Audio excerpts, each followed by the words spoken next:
Pessoal, vamos falar agora sobre os excludentes de responsabilidade. Como a gente já viu, a teoria do risco administrativo, ela admite excludentes de responsabilidade. Tá? O que são esses excludentes de responsabilidade? São situações que podem afastar ou mesmo atenuar, né? Atenuar a responsabilidade civil do Estado. São situações que rompem totalmente ou rompem parcialmente o nexo de causalidade entre a conduta estatal e o dano sofrido pelo particular, beleza? Vamos ver aqui quais são os excludentes de responsabilidade admitidos aí no nosso ordenamento jurídico.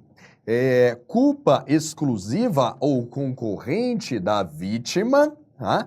Caso fortuito e força maior e o fato exclusivo de terceiros. Daqui a pouco a gente vai detalhar cada um desses excludentes de responsabilidade. O que vocês devem guardar agora é que todos esses excludentes aqui, todas essas situações, elas rompem o nexo de causalidade entre a atuação estatal e o dano. Uma vez que elas rompem esse nexo de causalidade, elas afastam um dos três requisitos que são necessários para caracterizar a responsabilidade civil do Estado, que é justamente o nexo de causalidade. E quando elas fazem isso, elas excluem a responsabilidade do Estado. E essa exclusão pode ser total, o Estado não tem que indenizar nada àquela vítima, ou pode ser uma exclusão parcial, beleza? Ou seja, o Estado tem que indenizar apenas parcialmente aquele dano que a vítima sofreu, ok? Vamos ver cada um desses. Culpa exclusiva ou concorrente da vítima, né? Em que caso que acontece isso? Quando aquele dano que que a vítima sofreu foi provocado exclusivamente ou concorrentemente, ou seja, a vítima contribuiu para que aquele dano acontecesse. Imagine aí, por exemplo, um motorista, né, um agente público, está ali dirigindo um veículo oficial, todo certinho, todo corretinho, e aí vem um veículo particular, entra na contramão e colide com aquele veículo oficial. Opa!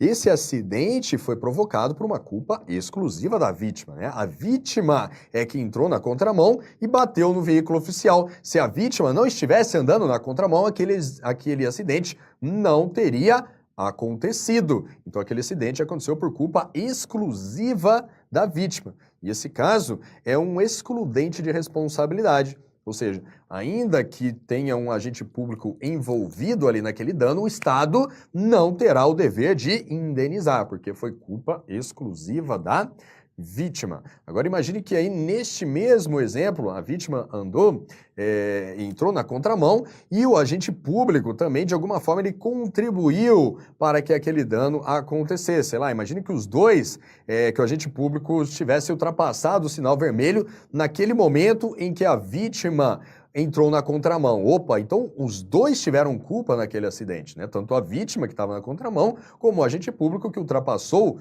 o sinal vermelho. Então aí houve a chamada culpa concorrente da vítima. A vítima, ela contribuiu para o acidente também. E aí, neste caso, a responsabilidade do Estado, ela é apenas atenuada proporcionalmente. Ao invés do Estado ter que indenizar todo o dano que aquela vítima sofreu, ele vai indenizar apenas uma parte, porque o agente público também teve participação naquele acidente e não apenas a vítima. Se for uma culpa exclusiva da vítima, a responsabilidade do Estado vai ser atenuada inteiramente. O Estado não vai ter que indenizar nenhum tostão àquela vítima.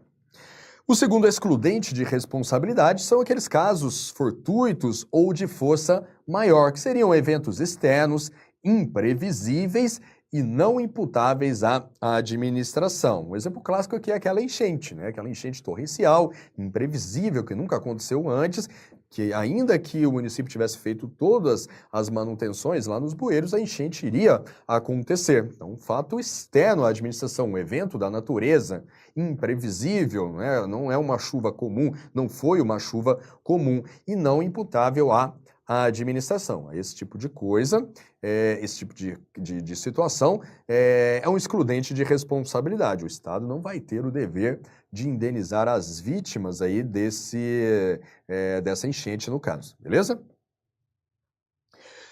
O próximo excludente de responsabilidade é o evento exclusivo de terceiros, inclusive multidões. Na verdade, o exemplo clássico aqui são os danos causados por multidões. Imagine aí um protesto, né? O pessoal se reuniu ali para protestar contra qualquer coisa, né? Aí o Estado, ele colocou ali todo o aparato policial necessário para dar segurança aos cidadãos, né? Para cuidar daquela manifestação, mas mesmo assim a multidão estava muito enfurecida. Ela saiu quebrando tudo, quebrou lá um monte de loja, por exemplo, de particulares. Aí, neste caso, né, se ficar demonstrado que o Estado, ele adotou todos os cuidados que ele deveria adotar numa situação como aquela, e mesmo assim não foi capaz de evitar os danos que aquela multidão provocou ao patrimônio dos particulares, aí o Estado não vai ser obrigado a indenizar aqueles danos, né, porque vai ficar caracterizada a presença de um excludente de responsabilidade, que é o evento exclusivo de terceiros, tá? Agora, se ficar, por outro lado, demonstrado que o Estado ele não adotou as cautelas previstas para aquele tipo de situação e aquela multidão acabou gerando um dano que seria evitável caso o Estado tivesse atuado da maneira devida, aí sim incide a responsabilidade civil do Estado. Beleza? Então, esses aqui são os 3 excludentes de responsabilidade admitidos aí na nossa doutrina e que excluem o nexo de causalidade entre a conduta ou omissão estatal e o dano causado aí ao terceiro. Beleza? Detalhe aqui, ó, é que o ônus da prova é da administração. Muita atenção a isso. Ou seja, é a administração que tem que demonstrar que houve um excludente de responsabilidade para que a sua responsabilidade seja afastada. O interesse aí é da administração. Afinal, se a administração não conseguir demonstrar a presença do excludente de responsabilidade, ela vai ter que indenizar aquele terceiro, né? Se ela não demonstrar que aquela chuva que caiu foi uma chuva imprevisível, uma chuva que foi tão forte que mesmo que se ela tivesse feito a manutenção dos bueiros, aquela enchente iria acontecer da mesma forma. Se a administração não conseguir demonstrar isso, ela vai ter que indenizar os particulares. Então, o ônus da prova, no caso, para demonstrar a presença dos excludentes de responsabilidade, é da administração. O particular vai chegar lá, não, sofri um dano, o dano foi causado aqui pelo agente público, o Estado tem que me indenizar. Aí o Estado, na sua defesa, ele não vou indenizar porque houve aqui um excludente de responsabilidade. Aí o juiz lá vai decidir, beleza? Então, o ônus da prova, né, para demonstrar a presença de um excludente de responsabilidade é da administração. Questãozinha de prova. A exploração e operação de determinado aeroporto foi transferida pelo governo federal para um consórcio de empresas pelo prazo de 20 anos. Tá? Então, estamos diante aqui de um aeroporto que está sendo administrado por uma empresa privada prestadora de serviço público, né? Uma concessionária de serviço público. No caso aqui, é um consórcio. Em determinado dia, durante a vigência da execução desse serviço público pelo consórcio, uma passageira sofreu um acidente grave em esteira rolante do aeroporto, a qual se encontrava em manutenção devidamente sinalizada. A passageira, por estar enviando mensagem no aparelho celular, não observou a sinalização relativa à manutenção da esteira. A respeito dessa situação hipotética e de aspectos legais e doutrinários a ela relacionados, julgue o item subsequente. Vamos lá. Caso se comprove que o acidente decorreu de culpa exclusiva da passageira, o consórcio de empresas não responderá civilmente pelo acidente. Beleza, né? A culpa exclusiva da passageira seria um excludente de responsabilidade do consórcio. Lembrando que o consórcio, né, é uma empresa privada, uma pessoa de direito privado, prestadora de serviço público. Então, se os passageiros lá que estão utilizando o aeroporto sofrerem danos, né, em decorrência da atuação dos agentes desse consórcio, né, o consórcio tem que indenizar esses passageiros.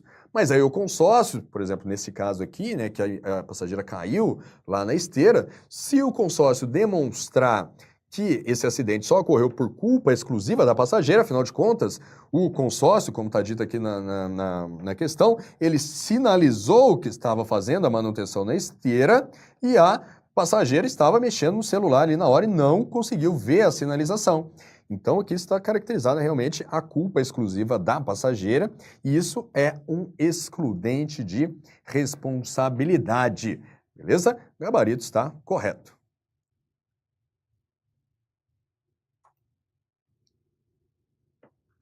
Mais uma questão.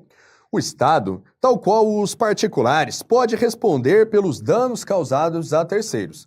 A responsabilidade extracontratual para pessoas jurídicas de direito público, prevista na Constituição Federal, no entanto, vamos lá, letra A, dá-se sob a modalidade subjetiva para os casos de omissão de agentes públicos e de prática de atos lícitos quando causarem danos a terceiros. Dá-se sob... Não, aqui ó, prática de atos lícitos. Aí não seria modalidade subjetiva, né? Quando é prática de atos, seria a modalidade objetiva, ainda que esses atos sejam lícitos, tá? Então a letra A está errada. Letra B, no caso aqui de omissão, aí sim seria a modalidade subjetiva, mas a prática de atos lícitos não, seria a modalidade objetiva, por isso que a letra A está errada. Letra B, não se estende a pessoas jurídicas de direito privado, ainda que integrantes da administração indireta, que se submetem exclusivamente à legislação civil. Tá errado, que a gente viu que se for uma pessoa jurídica de direito privado prestadora de serviço público, aí ela vai sim responder objetivamente nos termos da Constituição Federal. Letra B errada. Letra C. Está dizendo que a responsabilidade do Estado exige a demonstração pelos demandados da inexistência de culpa do agente público, o que afastaria, em consequência, o nexo de causalidade entre os danos e a atuação daqueles. Não, porque, como a gente já sabe, para que a responsabilidade civil do Estado seja caracterizada, não é necessário avaliar, perquirir qualquer coisa em relação à culpa dos agentes públicos. Então, a letra C está errada. Letra D está dizendo que a responsabilidade do Estado tem lugar pela prática de atos lícitos e ilícitos por agentes públicos, beleza? Admitindo, quando o caso, excludentes de responsabilidade, beleza?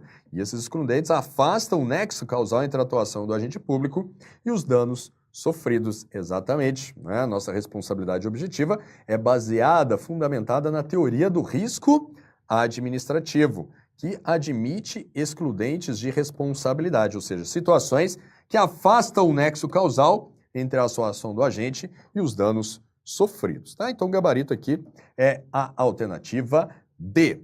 A letra E, vamos ver o erro da letra E, está dizendo que a responsabilidade do Estado somente tem lugar com a comprovação de danos concretos pelo demandante, o que obriga necessariamente a incidência da modalidade subjetiva. Não, a gente viu que a modalidade, como regra, em caso de atos estatais, ela é objetiva, ok?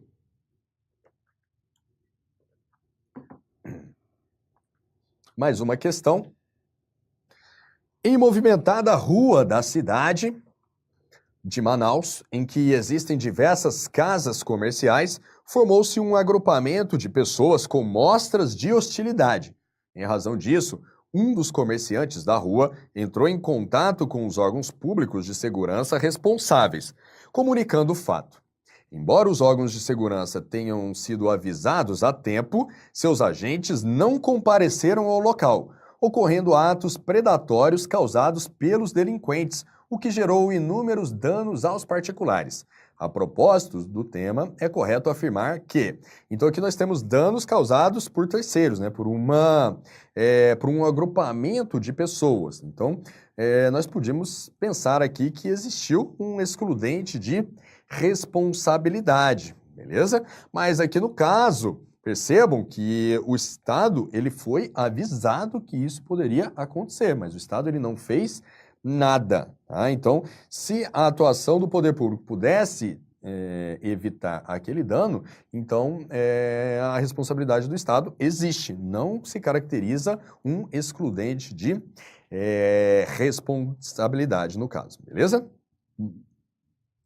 Então aqui, ó, vamos lá, letra A. Os danos causados por multidões insere-se na categoria de fatos imprevisíveis, não havendo responsabilidade estatal. Não necessariamente, tá? Aí você tem que analisar caso a caso. Se aquele dano causado por multidão, ele pudesse ter sido evitado por uma atuação estatal, né, então isso não caracteriza um excludente e aí existiria sim a responsabilidade do Estado. Os danos causados por multidões, eles só são um excludente de responsabilidade se aquela multidão atuar realmente de uma forma imprevisível e o Estado, ele não puder evitar aquele dano, mesmo se ele tivesse atuado da forma prevista. Beleza? Então a letra A está errada. Letra B. Se trata de casos causados por terceiros, causa excludente da responsabilidade estatal. Aqui no caso da questão, não seria porque o Estado foi avisado, mas não fez nada, beleza? O que máximo que poderia acontecer aqui era o quê? O Estado lá na ação de indenização falasse assim, ó, não, beleza, eu não fiz nada, mas mesmo se eu tivesse feito tudo corretamente, eu ainda não conseguiria evitar todo aquele dano que foi causado. Então, ele poderia o quê? Atenuar a sua responsabilidade. Ele mostra assim, ó, se eu tivesse atuado, eu poderia evitar essa parte do dano. Essa aqui não. Então, aí ele poderia excluir a sua responsabilidade em relação à parcela daquele dano que foi causado. Beleza? Mas jamais excluir totalmente, porque ele, na verdade, não apareceu. Se ele tivesse aparecido, pelo menos alguma coisa ele poderia ter feito. Beleza? Então, letra B errada. Letra C.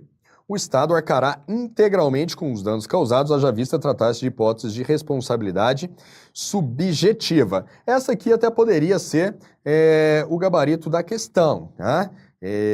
Mas nós temos a letra D, olha só, que está mais correta, ela está mais condizente, tá? Está dizendo assim, ó, que o Estado responderá pelos danos, haja vista sua conduta omissiva culposa, né? Afinal de contas, o Estado foi avisado e não fez nada. No entanto, a indenização será proporcional à participação omissiva do Estado no resultado danoso. Exatamente isso, né? O Estado ele só vai ter que indenizar aquela parcela que ele poderia ter evitado caso tivesse atuado.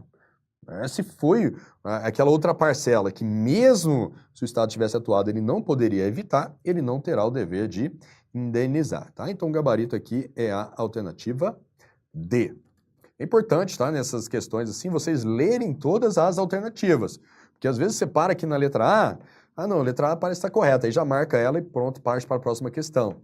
Não, mas aí aqui a letra C poderia estar correta também, e aí você vem na letra D, que é a mais correta de todas, tá? Então é sempre importante você dar uma lida em todas as alternativas da questão.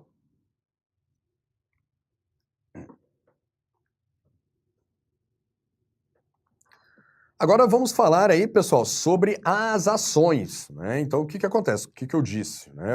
O agente público, ele causou um dano a um particular, né? E aí, se ficar demonstrado o nexo de causalidade entre esse dano sofrido e a conduta do agente público, o Estado tem o dever de indenizar este particular, tá? Aí o particular, beleza, ele quer a indenização. O que ele vai fazer? Primeiro, normalmente, ele vai lá na administração, no próprio órgão, né, em que aquele agente público está lotado e pede a indenização, né, na esfera administrativa. E aí, se a administração não pagá-lo, ele vai aonde? Vai lá no judiciário. Ou, né, alternativamente, o particular ele pode ir direto no judiciário, ele não necessariamente precisa ir primeiro na administração. Ele vai no judiciário e entra o quê? Com uma ação de indenização, uma ação de reparação. E essa ação de reparação, ela é movida pelo terceiro que sofreu o dano contra a administração, ou seja, contra o Estado, contra a pessoa jurídica, né, na qual aquele agente estava lotado, beleza? Então, essa reparação, como eu disse, ela pode ser amigável, né? Ele vai lá na própria administração, pede a indenização, e a indenização vai e paga, pronto, beleza, fechou, é a indenização amigável. Ou não, ou ele vai lá na administração, a administração não paga, ou ele mesmo já vai direto lá no Poder Judiciário e entra com uma ação judicial de reparação. E aí, essa ação ela vai ser movida contra a pessoa jurídica que causou o dano, né, contra a pessoa jurídica de direito público ou contra a pessoa privada prestadora de serviço público. Então, em particular, assim, como regra, né, o correto seria que ele entrasse com a ação de indenização contra a pessoa jurídica, né, contra a União, contra a autarquia, né, contra o INSS, contra o município, tá? E não contra o agente público que lhe causou o dano. Aí há uma divergência na doutrina. Mas o particular, se ele quiser, ele pode entrar com uma ação judicial contra o agente público? Ele pode também, tá? Ele pode. Não tem nada que proíba que ele faça isso, tá? Mas a responsabilidade, no caso, é da pessoa jurídica. É a pessoa jurídica que vai responder aí por este dano. Então, o correto é que ele entre com a ação contra a pessoa jurídica, né, para que a pessoa jurídica lhe pague essa indenização. E segundo o STF, né, essa sistemática de o particular entrar com a ação de indenização contra a pessoa jurídica e não contra o agente público, ela assegura uma dupla garantia. Olha só, uma dupla garantia. O fato de a ação de indenização ser movida contra a pessoa jurídica e não contra o agente público assegura uma dupla garantia. Primeiro, para o próprio terceiro que foi lesado, o terceiro que está querendo a indenização, é uma garantia para ele. Por quê? Porque o Estado, né, o Estado é que tem o dever de indenizá-lo, a pessoa jurídica. E a pessoa jurídica, em tese, tem maior capacidade financeira do que o agente público. Então, por exemplo, se ele tivesse entrado com a ação contra o agente público, talvez o agente público não tivesse dinheiro suficiente para pagar ao particular aquela indenização. Mas ele entrando contra o Estado, né, o Estado já tem uma capacidade financeira maior, então as chances de o terceiro ser realmente indenizado em um montante justo é maior. Então essa é a primeira garantia para o próprio terceiro lesado. E a outra garantia, que essa sistemática assegura, é para o agente público. Por quê? Porque o agente público ele só irá responder aqui nessa situação se ele tiver agido com dolo ou culpa e na própria ação de regresso e não na ação de reparação. Então, o agente público ele só vai responder se tiver agido com dolo ou culpa e mesmo assim na ação de regresso. Então, o agente público ele pode exercer as suas atribuições de forma tranquila e tudo, que se ele estiver exercendo as suas atribuições de maneira correta e isso vier a causar um dano a um terceiro, ele não vai ser chamado a indenizar aquele prejuízo. Quem vai responder é o Estado. Ele só vai responder se tiver agido com dolo ou culpa e na ação de regresso, tá? Então, essa sistemática, né, de mover a ação de reparação contra a pessoa jurídica e não contra o agente público, assegura essa dupla garantia, ok? E qual o valor da indenização, né? Então, a pessoa jurídica vai lá, foi condenada a pagar a indenização particular. Qual vai ser o valor da indenização, né? O que essa indenização tem que cobrir? Então, ela tem que cobrir os danos emergentes sofridos pelo particular, ou seja, o que ele perdeu em razão daquele ato da administração, por exemplo, prejuízo lá no seu veículo, e tudo aquilo que ele gastou, né, para consertar o veículo, gastou com advogado, que ele gastou na própria ação, até ele conseguir aquela indenização, tá? Danos emergentes. Essa indenização também tem que cobrir os lucros cessantes, tá? Aquilo que o particular deixou de ganhar, em razão daquele ato do agente público, né, em razão daquele dano causado pelo agente público. Imagine lá que esse veículo que o particular utilizava, ele utilizava para trabalhar, né? Então, ele ficou sem trabalhar um tempo, ele deixou de ganhar dinheiro. A indenização tem que cobrir isso também. E a indenização cobre, como a gente já sabe, os danos morais, beleza? E prescrição, olha só, aqui a ação de reparação, ela observa prazo prescricional de 5 anos, em regra. Olha só, então um particular que sofreu um dano causado por um agente público, para ele pleitear a indenização, né, em relação a esse dano, ele tem 5 anos para entrar com a ação judicial. Se ele não entrar dentro desse prazo, o seu direito irá prescrever, beleza? Então, o prazo prescricional para a ação de reparação é de 5 anos, como regra. Por quê? Porque se foi um dano causado por perseguição ou tortura durante o regime militar, né, é uma ação imprescritível, beleza? Então, se chegar alguém hoje lá no judiciário, ó, eu sofri um dano lá na época da ditadura, foi causado lá por um agente público, né? E foi uma tortura, uma perseguição, e eu quero indenização. E aí, se ele demonstrar, né, aquele dano, conseguir provar que houve um dano, que aquele dano foi causado por um agente público e foi um dano de tortura ou perseguição lá na época do regime militar, ele pode ganhar uma indenização hoje ainda, tá? Porque aí, nesse caso, não há prescrição, beleza? Nesses dois casos específicos, perseguição ou tortura no regime militar. Prosseguindo. Questão? Isso, questão. Conforme o estudo da responsabilidade civil do Estado e dos agentes públicos, vamos lá, letra A. Na hipótese de dano causado a particular por agente público, no exercício de sua função, os tribunais superiores assentaram a possibilidade de ajuizamento pelo lesado de ação de reparação de danos diretamente contra o autor do fato, devendo, nesse caso, ser perquirida apenas a conduta nexo causal e os prejuízos. Não, é como eu disse, o STF mesmo, ele entende que a ação de reparação de danos deve ser movida contra a pessoa jurídica, contra o Estado, e não contra o autor do fato. Por quê? Porque essa sistemática, de mover a ação de reparação contra a pessoa jurídica, ela assegura aquela dupla garantia para o próprio terceiro lesado e também para o agente público. Então, letra A está errada. Letra B. Na hipótese de posse em cargo público determinada por decisão transitada em julgado, em regra, não fará jus o servidor aos salários que deixou de receber, mas apenas a equitativa compensação, sob o fundamento de que deveria ter sido investido em momento anterior. Não, aqui é uma decisão que não tem muito a ver aqui com o nosso tema do estudo, mas nesse caso aqui, em que o servidor ele toma posse no cargo em razão de uma decisão judicial, ele não faz jus a receber nada, né? Ele não faz jus a receber nada, os salários e nenhuma compensação. Então, o erro aqui, mas apenas equitativa compensação. Ele não recebe nada porque ele não trabalhou antes. Ele entra lá com a ação judicial, não, beleza, o Estado assegura a ele o direito de ser nomeado, ele vai e toma posse, aí depois ele vem, não, mas eu deveria ter tomado posse lá atrás, né? Então tem que receber todos os salários.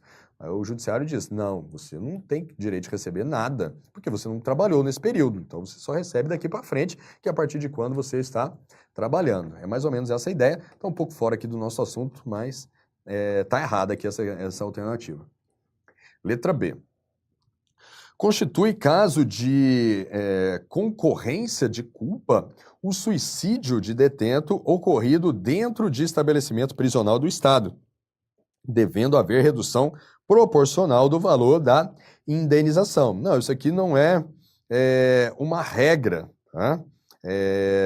Não é uma regra, depende. Aí lá no caso o Estado ele vai ter que demonstrar se houve alguma concorrência de culpa do detento e tudo, mas não é uma regra. Pode sim haver a redução proporcional, sim, da responsabilidade do Estado. Porque, a responsabilidade aqui, ainda que por uma omissão específica, ela admite a responsabilidade, a excludente de responsabilidade.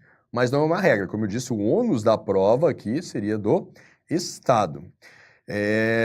Letra D, afastada... Opa, já foi aqui, o gabarito é a alternativa E. Mas vamos lá, letra D. Afastada a responsabilidade criminal do servidor por inexistência daquele fato ou de sua autoria, restará automaticamente repelida a responsabilidade administrativa. Afastada a responsabilidade criminal do servidor por inexistência daquele fato ou de sua autoria, restará automaticamente repelida a responsabilidade administrativa. Pessoal, essa questão aqui, para mim, está correta, né? Alguém vê algum erro aqui? Olha só, como é um daqueles casos de exceções ao princípio de independência entre as instâncias, né? Se o servidor ele for absolvido na esfera criminal por inexistência do fato ou inexistência da autoria, a sua responsabilidade administrativa também tem que ser afastada, beleza? Então, aqui, a princípio, eu não vejo erro aqui na alternativa D, não. Mas vamos lá. Letra E, que foi o gabarito, aplica-se o prazo prescricional quinquenal previsto nesse decreto aqui, de 1932, é o que trata da prescrição contra, de ações, né, contra atos do Estado.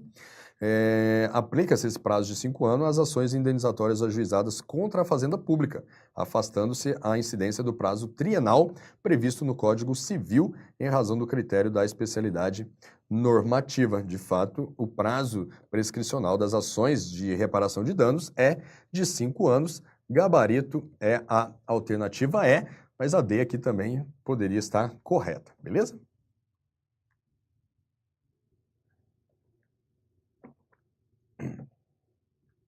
Às vezes acontece. Agora vamos falar da ação de regresso, né? Primeiro nós falamos da ação de reparação, que era a ação de um terceiro contra a administração. Agora nós vamos falar da ação de regresso, que é o quê? A administração que já foi condenada a pagar aquela indenização ao particular, ela já pagou a indenização e depois a administração pode entrar com uma ação de regresso contra o agente público, né? Se ele tiver agido com dolo ou culpa, justamente para cobrir aquele valor da indenização que a administração já pagou, né? A administração foi lá, pagou 10 mil reais de indenização ao particular, aí depois ela entra com a ação de regresso contra o agente público para que o agente público pague à administração 10 mil reais, beleza? Então, a ação de regresso é movida pela administração contra o agente público, beleza? Então aqui eu trouxe um esqueminha aí para mostrar como que isso acontece, não? Então o Pedro, que é um agente público, ele causou um dano à Maria. A Maria é um terceiro, né? O Pedro, atuando na qualidade de agente público, ele vai e causa um dano à Maria, que é um terceiro. Aí a Maria, né, em razão desse dano, ela pretende obter o ressarcimento. Aí ela entra com uma ação de ressarcimento contra quem? Contra o Estado. E aqui nessa ação, a Maria, ela não precisa demonstrar que o Pedro agiu com dolo ou culpa. Basta o quê? Que ela demonstre que ela sofreu um dano e que este dano foi causado pelo Pedro, né? Independentemente de o Pedro ter agido com dolo ou culpa. Essa é a ação de ressarcimento, a ação de reparação, que é movida contra o Estado. E a Maria, ela tem quantos tempos para entrar com essa ação? Ela tem 5 anos para entrar com essa ação contra o Estado. Beleza. Aí o Estado lá, o juiz, o judiciário, ele condena o Estado a indenizar Maria. Aí o Estado vai lá e paga, sei lá, 10 mil reais a Maria de indenização por esse dano que o Pedro causou. O Estado aqui, ó, é uma pessoa jurídica de direito público, né? Por exemplo, a União, um Estado, um município ou uma pessoa jurídica de direito privado prestadora de serviço público, beleza? Aí foi lá e indenizou a Maria. Pagou 10 mil reais para Maria, aí depois o Estado ele tem direito de entrar com uma ação de regresso contra Pedro, né? E aí o Pedro ele só vai ser obrigado a devolver esses 10 mil reais para o Estado, né? Se ele tiver agido com dolo ou culpa, né? Se ficar demonstrado que o Pedro causou esse dano a Maria por ele ter agido com dolo, ou seja, com intenção de causar aquele dano, ou com culpa, ou seja, mesmo sem intenção, mas agindo com imprudência, imperícia ou negligência, aí o Pedro vai ser obrigado a restituir ao Estado esses 10 mil reais que o Estado já pagou a Maria. Então, primeiro o Estado paga ao terceiro e depois ele entra com a ação de regresso contra o Pedro, contra o agente público, para obter de volta aquele valor da indenização que ele já pagou. Beleza? Então nós vamos focar agora nessa ação de regresso aqui, ó, que o Estado entra contra o agente público. Prosseguindo. Então essa ação de reparação ou ação de regresso é movida pela administração, pelo Estado, contra o agente público. E o agente público, nesse caso, ele responde de maneira subjetiva. Por quê? Porque ele só será condenado, né, a devolver os 10 mil reais lá para o Estado se ficar demonstrado que ele agiu com dolo ou culpa. Então tem que ser avaliado esse aspecto subjetivo da conduta do agente. E quais são os pressupostos para o Estado entrar com essa ação de regresso contra o agente público? Primeiro, tem que haver o trânsito em julgado da condenação do Estado. O Estado ele foi condenado a pagar, naquela primeira ação, o Estado foi condenado a pagar a indenização lá a Maria, e ele já pagou. Aquela decisão judicial já transitou em julgado, o Estado pagou aquela indenização. Esse é o primeiro pressuposto. pressuposto. O segundo pressuposto é a ação dolosa ou culposa do agente público, que é aquilo que eu disse, a responsabilidade do agente público, ela é sempre subjetiva. O detalhe aqui importante é que a obrigação do agente público, né, de ressarcir essa indenização que o Estado pagou ao terceiro, essa obrigação transmite-se aos herdeiros até o limite da herança. Então imagine aí que o Estado foi lá e indenizou a Maria, né, mas aí essas ações judiciais ficaram um tempão correndo, né, o judiciário às vezes demora um pouco para julgar as coisas, e aí quando o Estado foi entrar com a ação de regresso contra o Pedro já havia falecido. Opa, mas aí como se trata de uma obrigação de natureza civil, né, que o Pedro teria que recompor aquele valor que o Estado já pagou a Maria, né, então essa obrigação transmite-se aos herdeiros do Pedro até o limite da herança. Então se o Pedro deixou lá para os seus herdeiros uma herança de 50 mil, né, e a indenização que o Estado pagou a Maria foi de 10 mil, os herdeiros têm que pagar, sim, devolver esse valor ao Estado, né, de 10 mil. Porque está até no limite da herança, a herança não foi de 50. Agora imagine que o Pedro tenha deixado apenas 5 mil para seus herdeiros e o Estado pagou 10 mil para Maria, os herdeiros teriam que pagar ao Estado 10 mil, que é 5 mil no caso, que é até o limite da herança. O valor da herança foi de 5 mil, é essa a responsabilidade dos herdeiros, beleza? Essa responsabilidade do agente, ó, subsiste mesmo após a extinção do vínculo funcional, beleza? O Pedro foi lá, o Estado entrou com a ação de regresso contra o Pedro já havia aposentado, ou ele foi exonerado do cargo, sei lá, foi demitido, mas mesmo assim a responsabilidade do Pedro ainda persiste, tá? Mesmo após a extinção do vínculo funcional, o Estado pode sim entrar com o direito de regresso contra o agente público. O detalhe aqui, ó, é que essa ação de regresso, ela é imprescritível. Tá? Por quê? Porque ela é considerada uma ação de ressarcimento ao erário. Ressarcimento por quê? Porque o erário não foi...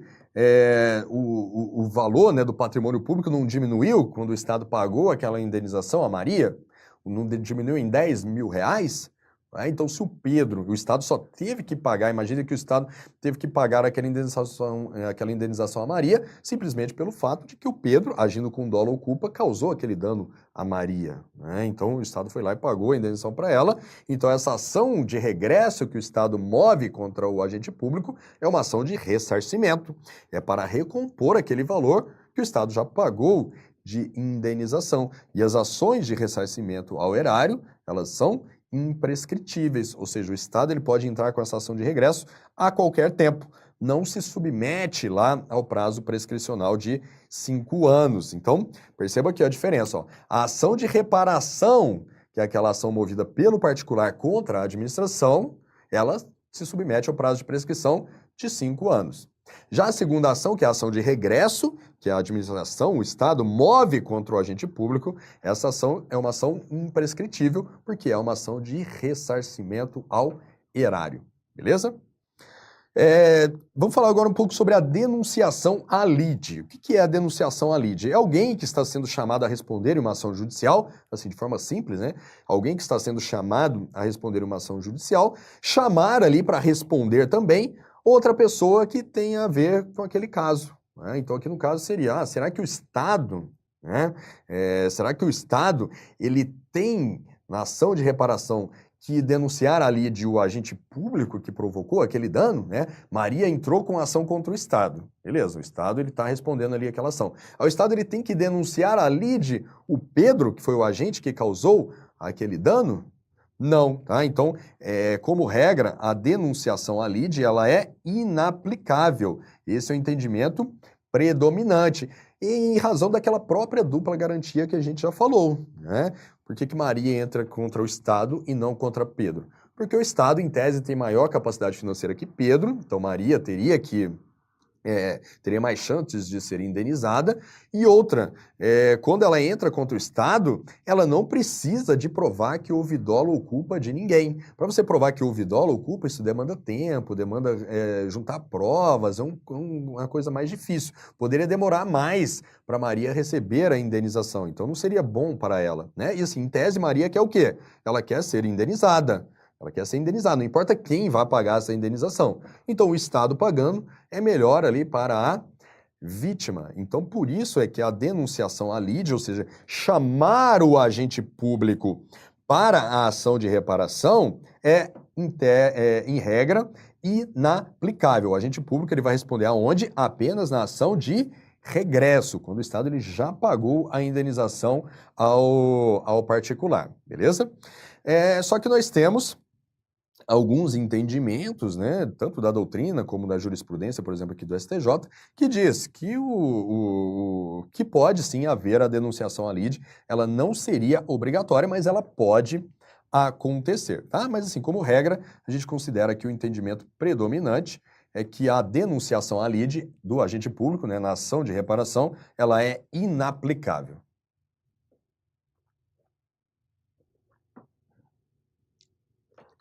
Questãozinha de prova. João, que é um servidor público ocupante do cargo de motorista de determinada autarquia do Distrito Federal, estava conduzindo o veículo oficial durante o expediente, quando avistou sua esposa no carro de um homem. Olha só que situação. Imediatamente, João, dolosamente, ou seja, com intenção, acelerou em direção ao veículo do homem, provocando uma batida e, por consequência, dano aos veículos. O homem, então, ingressou com uma ação judicial contra a autarquia, requerendo a reparação dos danos materiais sofridos. A autarquia instaurou procedimento administrativo disciplinar contra João para apurar a suposta violação de dever funcional. No que se refere à situação hipotética apresentada, julgue o item a seguir. A autarquia tem direito de regresso contra João. Beleza, correto. Então perceba aqui, ó, ainda que João, né, por ciúmes, sei lá, tenha dolosamente, ou seja, intencionalmente, batido o veículo oficial no carro desse homem, o homem, ele vai entrar com a ação de reparação de danos, não contra João, e sim contra a autarquia. E a autarquia vai ser obrigada a indenizar esse homem, ainda que o João tenha agido lá puramente por ciúme. A autarquia indeniza o homem, né, a pessoa jurídica indeniza aqui esse terceiro que sofreu o dano, e aí depois a autarquia tem o direito de regresso com o João. E aqui nessa ação de regresso, no caso vai ficar demonstrado que João agiu com dolo, e aí João vai ter que pagar à autarquia aquele valor da indenização que a autarquia pagou lá para o homem, para esse terceiro, beleza? Então, gabarito aqui, alternativa correta. Mais uma questão. Marcos, que é um motorista de um ônibus de transporte público de passageiros de determinado município, ao conduzir o veículo, por sua culpa, atropelou e matou o João. A família da vítima, de João, né, ingressou com uma ação de indenização contra o município e contra a concessionária de transporte público municipal, que administra o serviço. Citada, a concessionária municipal denunciou a lide Marcos, que era o motorista do ônibus, por entender que ele deveria ser responsabilizado, já que fora o causador do dano. O município alegou ilegitimidade passiva e ausência de responsabilidade no caso.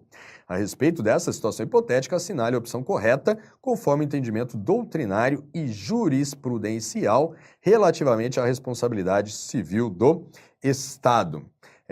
Vamos lá, letra A. A denunciação à lide, no caso, não será obrigatória para se garantir o direito de regresso da concessionária contra Marcos. Opa, exatamente isso, aquilo que eu disse, né? Aqui a questão adotou aquele entendimento do STJ, né? A denunciação à lide não seria obrigatória contra o agente público, ou seja, a concessionária iria indenizar a família de João, da vítima, né? Sem denunciar a lide o agente público, e aí depois que ela pagou a indenização à vítima, aí a concessionária iria entrar com ação regressiva, ação de regresso contra o funcionário. Nesse caso aqui, a concessionária teria tudo para ganhar nessa ação de regresso, ou seja, Marcos seria obrigado a ressarcir a concessionária, porque a questão está dizendo que ele agiu com culpa. E o agente público, lembrando, ele só é condenado na ação de regresso se ele tiver agido com dolo ou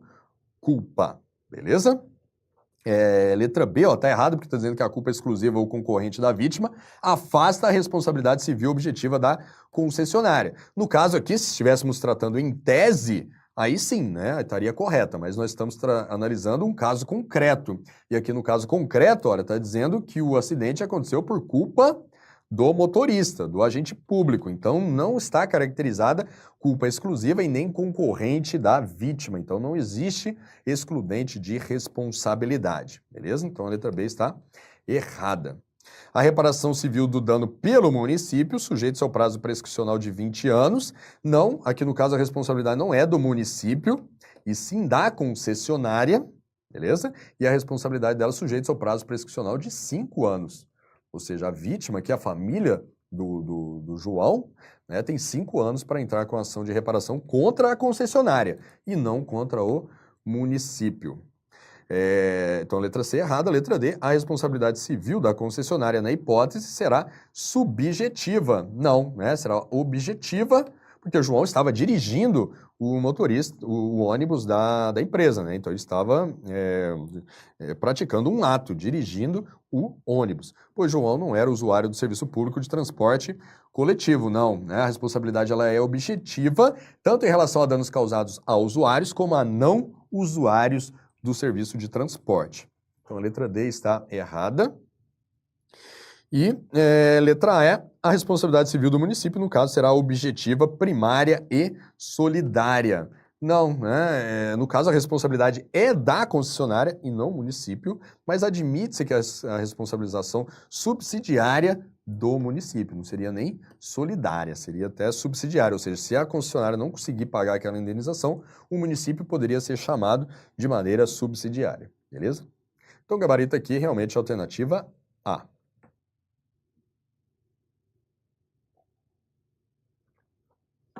Mais uma questão.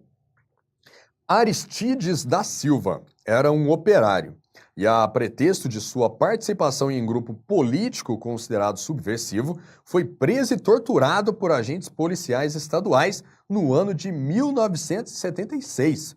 Somente em 2016, ele procurou a Defensoria Pública, visando ajuizar ação indenizatória em face do Estado, para pleitear os danos materiais e morais decorrentes do episódio que lhe causou sequelas físicas e psicológicas. Em vista de tal situação, é correto concluir que a pretensão intela...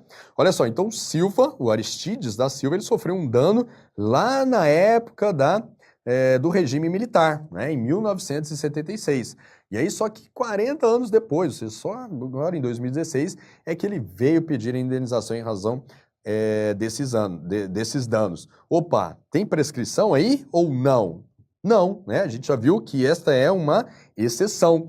Danos sofridos em decorrência de tortura, olha só, tá falando que o Aristides ele foi torturado em decorrência de tortura ou perseguição durante o regime militar, são imprescritíveis, tá? Então, a letra A aqui é o gabarito. A ação, ela é imprescritível, podendo ser ajuizada a qualquer momento. Então, mesmo agora, 40 anos depois, o Aristides poderia entrar com essa ação de indenização, e se ele conseguir demonstrar que ele foi preso e torturado por agentes policiais estaduais no ano de 1976, e que essa prisão e essa tortura causou a ele sequelas físicas e psicológicas, o Estado vai ter que indenizá-lo mesmo agora, 40 anos depois, tá? Gabarito, alternativa A.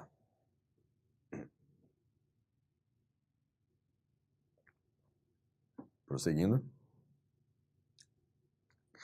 Pessoal, agora vamos ver alguns casos especiais em relação à responsabilidade civil do Estado, tá? Vamos falar sobre responsabilidade por atos legislativos, judiciais e alguns outros casos especiais. Vamos lá.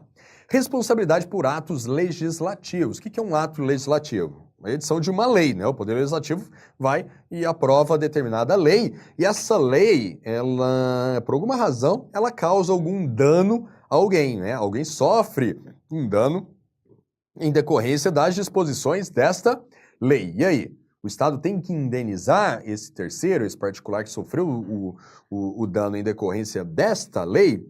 Em regra, não. Tá? Em regra, não existe responsabilidade civil por atos legislativos. Tá? Mas aí nós temos duas exceções. Vamos ver.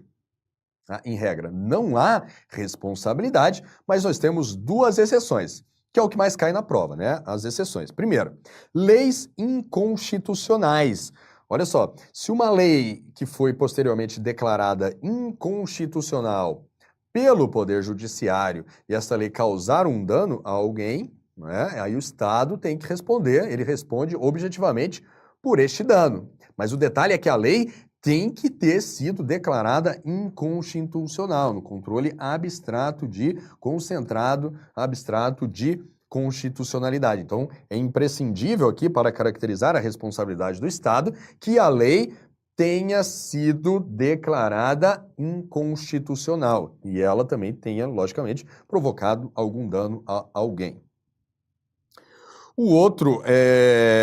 A outra exceção são aquelas leis materiais, que são leis de efeitos concretos, ou seja, não são aquelas leis que se aplicam a todo mundo, né? São leis que se aplicam a determinada pessoa específica, né? Que são leis em sentido formal, mas são atos administrativos em sentido material, leis que tenham algum destinatário específico. Se essa lei causar algum prejuízo a este destinatário específico, então esse destinatário tem sim o direito de ser indenizado pelo Estado, beleza? Então são apenas essas duas situações que podem gerar responsabilidade civil para o Estado em razão da prática de atos legislativos, ou seja, da edição de leis.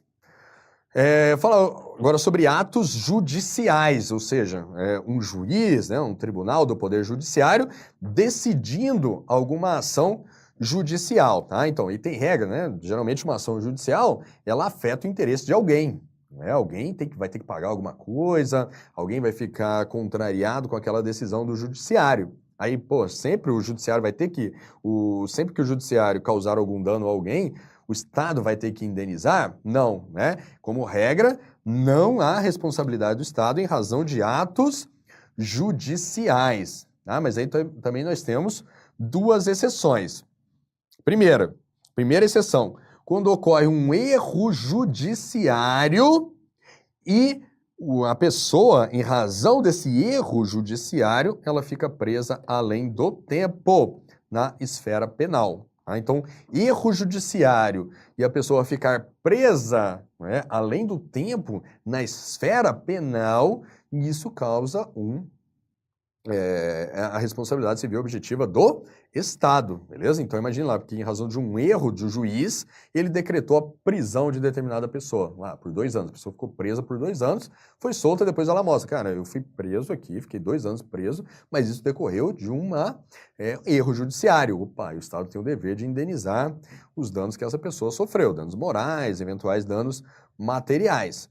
E outra hipótese é quando aquela pessoa, ela foi condenada, foi presa, tudo certinho, só que ela foi condenada por 2 anos e ficou presa 5 anos, ela ficou presa além do tempo. Opa, e nesse caso também surge a responsabilidade civil do Estado. Lembrando que nessas duas hipóteses, né, de erro judiciário e de prisão além do tempo, a responsabilidade do Estado só ocorre se esse erro judiciário ele ocorreu na esfera penal, beleza? Se houve um erro judiciário na esfera civil, não existe responsabilidade civil do Estado, tá bom? Então, erro judiciário que pode acarretar a responsabilidade do Estado é apenas se ele tiver sido cometido na esfera penal, beleza? Essa primeira hipótese, tá, de erro judiciário está prevista aqui na própria Constituição, artigo 5º, que diz que o Estado indenizará o condenado por erro judiciário, assim como que ficar preso além do tempo fixado na sentença, beleza? Está previsto aí na própria Constituição. Aqui o detalhe, eu esqueci de comentar, é que esse prisão além do tempo, ele não se aplica àqueles casos de prisão preventiva ou temporária, beleza? Então imagine aí, ó, tá vendo aí, por exemplo, lá na Lava Jato, né? Tem um monte de gente que fica preso preventivamente ou temporariamente, né? Então tem ali algum indício de que está atrapalhando as investigações, o Sérgio Moro vai lá e manda prender essas pessoas. Aí é uma prisão preventiva, não é definitiva. Por quê? Porque o juiz ainda não decidiu o mérito daquela ação. Aí vai que lá no mérito da ação, o juiz Sérgio Moro entende que aquela pessoa que foi presa preventivamente lá atrás era inocente, tá? Ela não causou não cometeu nenhum crime. Opa, aí a pessoa vai falar, cara, mas eu fiquei preso ali preventivamente. Então eu preciso ser indenizado, né? Porque lá no mérito o juiz reconheceu que eu sou inocente. Mas aí o que a jurisprudência diz? Que essa responsabilidade civil do Estado ela não se aplica à prisão preventiva em temporário, ou seja, mesmo se a pessoa que ficou presa preventivamente ou temporariamente for absolvida lá na frente, ela não tem direito à indenização em razão daquela prisão preventiva. Logicamente, se aquela prisão preventiva obedeceu a todos os requisitos legais, né? Foi proporcional, razoável, obedeceu todo o processo legal. Aí não tem indenização. Teria indenização se aquela prisão preventiva foi arbitrária, por exemplo. Aí não, né? Se foi uma arbitrariedade, depois aquela pessoa foi reconhecida inocente, aí ele teria sim direito à indenização. Mas se foi uma prisão preventiva legal, né, conforme a lei, preenchendo todos os requisitos previstos na lei, então não há direito à indenização, não há responsabilidade civil do Estado, ainda que essa pessoa lá no mérito da ação venha a ser julgada inocente. Beleza? A tela. A outra hipótese em que o Estado pode responder civilmente, né, por atos judiciais, é quando o juiz ele atuar com fraude ou dolo ou não cumprir providência de ofício ou requerida pela parte, né? Então o juiz, por exemplo, ele não junta alguma prova que foi requerida pela parte, né? A parte faz algum pedido, ele deixa de observar, ou o juiz por fraude ou dolo, ele adultera ali algum documento e isso venha a causar ali algum dano à parte, né, ao interessado. Aí, nesse caso, o Estado, né, ele vai ter que indenizar esse prejuízo que a parte sofreu, beleza? E aí depois o Estado ele pode entrar com uma ação de regresso contra o juiz, né, porque ele agiu com dolo, com fraude, ou não cumpriu uma providência de ofício, beleza? Então, essas são as duas exceções. Aqui está no CPC, ó, essa segunda hipótese está no CPC, artigo 143, diz que o juiz, olha, responderá civil e regressivamente. Ou seja, se o juiz ele responde regressivamente, significa que o Estado é que vai responder lá perante quem sofreu o prejuízo. Aí depois o Estado tem o direito de entrar com ação de regresso contra o juiz, beleza? E aí o juiz ele responderá nessa ação de regresso por perdas e danos quando, no exercício de suas funções, proceder com dolo ou fraude, ou 2, recusar, omitir ou retardar, sem justo motivo, alguma providência que deva ordenar de ofício ou a requerimento da parte. Beleza? Então, o que é importante aqui, ó, nessas duas hipóteses, tá, de atos legislativos e judiciais, é vocês guardarem essas duas exceções. Beleza? As duas exceções em cada caso.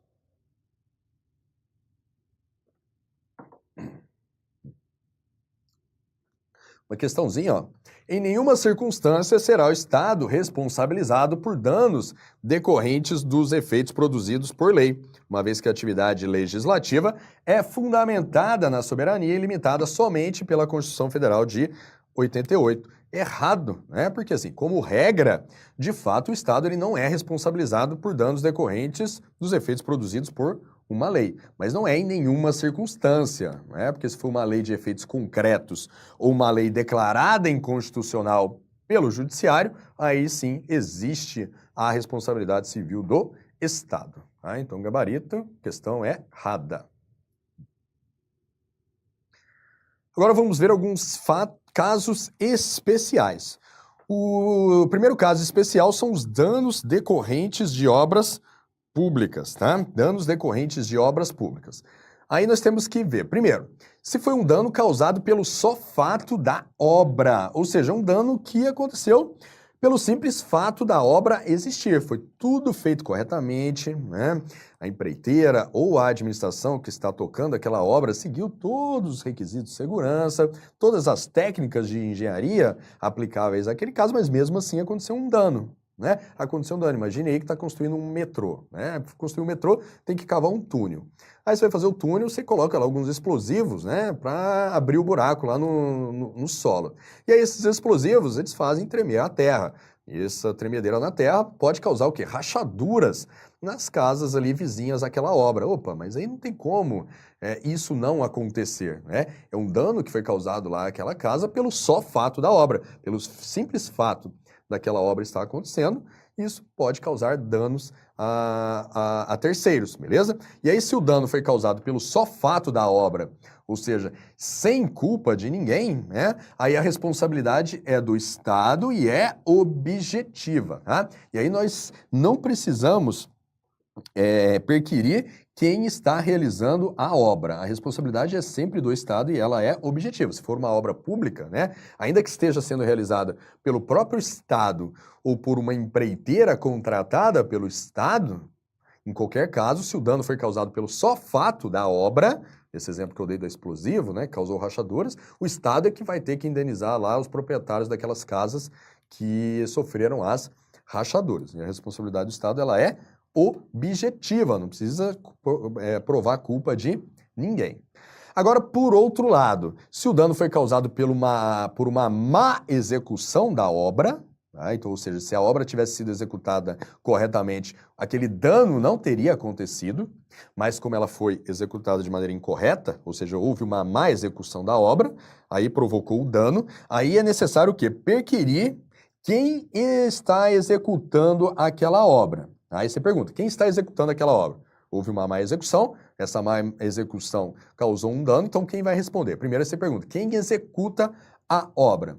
Se foi a administração, ou seja, a própria administração, por intermédio de seus próprios servidores, que estavam executando a obra, aí a responsabilidade é do Estado e ela é objetiva, beleza? A responsabilidade do Estado, ela é objetiva. Por outro lado, se aquela obra que foi mal executada, está sendo tocada por um particular contratado, por exemplo, por uma empreiteira, aí a responsabilidade ela é deste contratado, né, que executou a obra de maneira errada, inadequada, só que a responsabilidade dele ela é subjetiva, beleza? Então, detalhe aqui, se for da administração, a responsabilidade é objetiva. Se for do particular, contratado, da empreiteira, a responsabilidade ela é subjetiva. Tá bom? Lembrando aqui que a gente só tem que fazer essa pergunta, né, de quem executa a obra quando é caso de má execução, né, quando o dano foi causado por uma má execução da obra. Se o dano foi causado pelo só fato da obra, pelo simples fato da obra estar sendo feita, aí a responsabilidade é do Estado, ainda que a obra esteja sendo executada por uma empreiteira, por um particular contratado, tá bom? O próximo caso especial em relação à responsabilidade dos notários e oficiais de registro, né? Os famosos aqui tabeliães, donos de cartório, né? Se eles executam lá um determinado ato e este ato causa um dano ao terceiro, como é que eles respondem, né? Imagina lá que eles cometem algum erro ao lavrar uma escritura pública, né? E isso venha a gerar algum dano a alguém. Como é que é a responsabilidade dos notários e oficiais de registros? Né? A responsabilidade é pessoal, né, do notário ou registrador, não é do Estado, a responsabilidade é dele e é uma responsabilidade subjetiva, beleza? Ele só responde se houver agido com dolo ou culpa. E essa responsabilidade, ela abrange os atos do próprio notário, como também de seus substitutos e de seus escreventes, tá? Então, se cair na prova lá, responsabilidade dos notários, oficiais de registros, tabeliães, a responsabilidade ela é subjetiva. Até há pouco tempo atrás havia aí alguma divergência doutrinária em relação à responsabilidade dos notários, mas em 2016 foi editada uma lei que supriu essa divergência, né? Solucionou essa divergência. Hoje é pacífico que a responsabilidade dos notários ela é subjetiva, ok? Questãozinha de prova. A União firmou o contrato de obra pública com a construtora Cimento Forte Limitada, visando construir uma hidrelétrica em um grande rio do estado do Pará.